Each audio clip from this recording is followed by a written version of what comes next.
Welcome back to a slice of news where I cut you off a slice of news. You ask the president, just about anyone on the right these days. Left wing political violence is one of the greatest threats to our country and is just rampant. The president said that radical left caused tremendous violence and they seem to do it in a bigger way than groups on the right. Presidential advisor Stephen Miller also said that left wing political organizations constitute a quote, vast domestic terror movement. So, are we besieged by mass of left-leaning political violence? The data doesn't quite back that up. I think that it's definitely true that in the recent past we've definitely seen an uptick in so-called political violence, but it has not been exclusively from those who would identify as left-leaning. One fact that's undeniable is that in just the first half of this year, 35% of violent events that the University of Maryland researchers tracked were linked to targeting U.S. government personnel or facilities. That's more than 2 times what they found in the entirety of last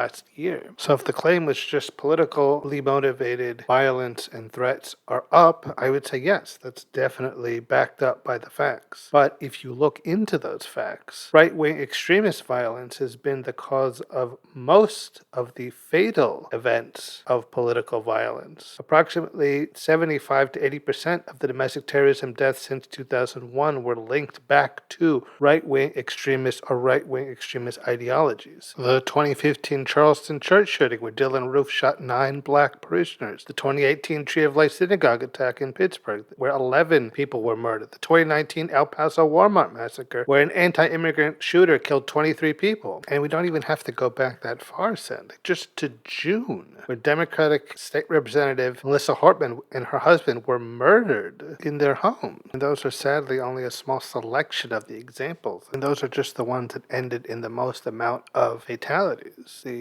notion that the left wing are the mass perpetrators of violence and death motivated by political association just isn't backed up by the reality that we see. So then, of course, that begs the question, if the facts don't back up the claims, why are they making the claims? Why would the administration say left-wing violence is the most deadly, is the most prevalent? They are the ones that we have to look out for. They are the domestic terrorists. Well, I think it's pretty obvious, because if you paint your enemy as a violent terrorist, not only is it easier to silence them and shut them down and get rid of them, but it's easier to build the narrative where your supporters should be afraid of them. They should be reporting them. They should be looking out for them at all times. If they can convince them to be afraid of this perceived enemy, of this red specter, then they can easily come in and say, don't worry, we're here, we'll protect you. Just do as we say, don't question, and we'll keep you safe from the bad leftists. It's pure propaganda. It's fear-mongering. It's one of the most basic and easy ways to control a populace is by keeping them afraid of an enemy that oftentimes does not exist. But if you convince them it exists, then they can be led in to do anything. And of course, this isn't to say that there is no such thing as left-wing violence, left-wing terrorism, that they aren't there at all. They're definitely there. There are definitely examples. But the idea that they are the mass perpetrators, that they are the only ones who are really out there hurting and killing people on their political beliefs is disingenuous and is obviously a manipulative tactic and is not based in reality. But I think it's not much of a stretch to say a great deal of the things that the administration claims are not based on any sort of real reality, and a lot of it is based purely on an invented fiction that is then being used to perpetuate some sort of justification for something or explanation for why they have to take away the rights of this group of people or why they have to perpetrate this unconstitutional action. It's all a bunch of theater, and it's a shame that so many don't seem to see it for what it is and simply believe what they're told. And if they said, yes, left-wing violence is out of control, yes, the leftists are all domestic terrorists and you should be afraid of them, you should let us silence them and subjugate them for the good of the public, it's a bad precedent because once you can get them convinced to ostracize and fear one group of people, it won't be long before you can get them to be afraid and ostracize all other kinds of people. While, of course, this whole fear the leftist violence rhetoric is nothing new, of course, it's definitely ramped up to an unbefore seen extreme following the assassination of right-wing activist Charlie Kirk a few weeks ago. I do admit that I do lament the death of Charlie Kirk and the assassination having happened the way it did, but not because I have any sympathy for him as a person or his ideology, but more because the right have used his death as the perfect tool to push their ideology that the left are dangerous and bad and must be eliminated. His death played perfectly into their hands, almost as if it had been orchestrated purely for that purpose. I think it may be a bit much to believe that that literally is what happened and that it was orchestrated, but I do see it as an event that could almost not have happened at a more perfect moment, at a time where the president needed something to distract the populace from his Epstein files, when things were getting absolutely some of the worst for him. He needed something to come and get people looking somewhere else, looking at anything other than him,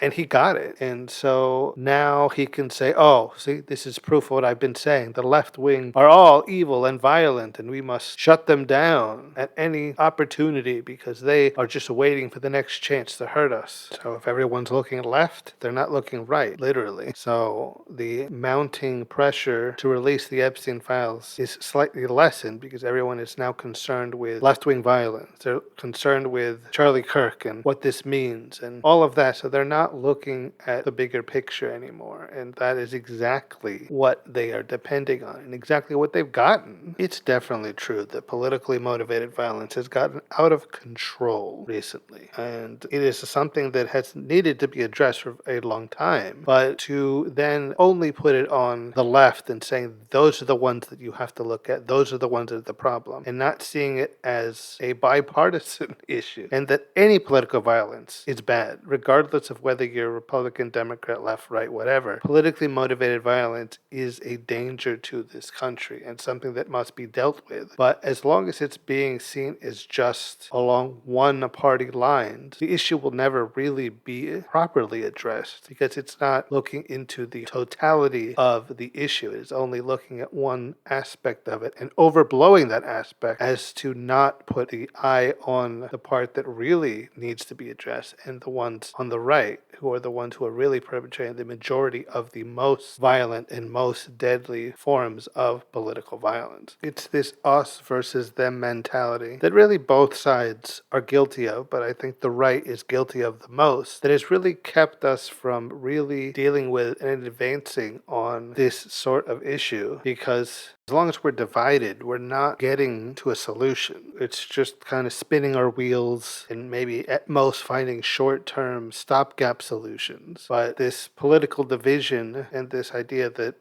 there's only one good side and one bad side, either you're on the right side or you're on the wrong side and there's no in between, it's prevented any real lasting change and solutions to be found. And that is a shame because it is an issue that will never get out of it. It will only get worse as long as we point fingers and said, oh, no, our people are good. It's you people who are the problem. For far too long, we've been told to fear the other, the people over there. And it's kept us in a state of fear that has also kept us in a state of inaction and lack of progress when it comes to what should be very obvious and basic issues like politically motivated violence, like gun violence specifically, like mental health reform. Genuine lasting change and solutions can be found. But to do that, we need to get past this idea that we are the good ones, they are the bad ones, the left wing is evil, the right wing is bad. When you are only looking at it from a perspective where there's only an in-group and an out-group, and you have to be part of the in-group to be right, and anyone in the out-group is wrong and bad and the enemy, we'll never figure it out, and we'll never really get to the point where we can finally get past all of this and find a solution that keeps